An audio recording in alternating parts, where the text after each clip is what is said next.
Donc, maintenant, je voulais juste un petit extrait d'une lettre qu'elle a envoyée le 25 novembre 2014 au procureur de la Couronne, après que celui-ci ait refusé les charges de voie de fait de l'un contre l'autre. Je vais juste vous décrire l'extrait d'où est-ce qu'elle parle là, de l'événement du 14 août.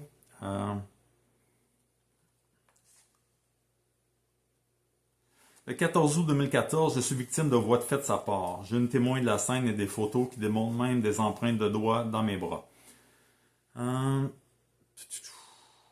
J'ai même des textos qu'il m'a écrits tout de suite après me disant que ça lui avait fait du bien son payback et proférant des injures comme fuck you bitch à profusion. Euh, il s'est vanté d'avoir écrit 10 pages à simple interligne et écrit pendant 3 heures lors de sa déclaration afin de vous convaincre de son innocence. J'ai des preuves de tout, en majuscule, ce dont j'avance. Lui, de son côté, il se défend en disant que c'est moi qui l'ai attaqué. Je mesure 5 et 1 et lui 6 et 1, je pèse 112 livres. Oui, je me suis mise devant lui et je peux très bien expliquer pourquoi j'ai fait cela. Il voulait partir avec un objet qui était d'une valeur très sentimentale pour mes filles et moi, et je l'ai supplié à genoux. Jamais nulle part elle a été à genoux, elle ne l'a pas dit avant ça non plus, pour qu'il me laisse même seulement prendre une photo de ce cadre qui était une peinture de nos filles.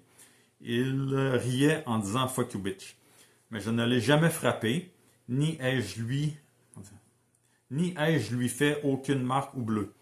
Je n'ai pas brisé rien, je n'ai que tenté, en pleurant et en suppliant de l'empêcher de sortir de ma maison avec ce cadre qu'il devait me laisser. Donc, il dit que je l'ai attaqué et que j'essayais de détruire le cadre alors que j'y tenais terriblement ce cadre.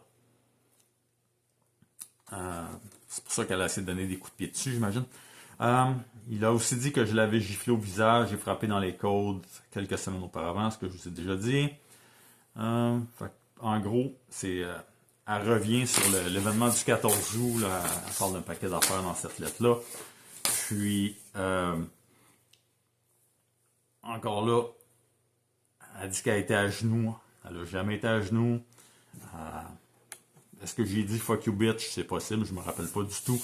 À part avoir crié à ma fille d'appeler la police à quelques reprises, là, je me rappelle pas du tout avoir rien dit d'autre. Ça, c'était la petite lettre de mon ex au procureur de la Couronne.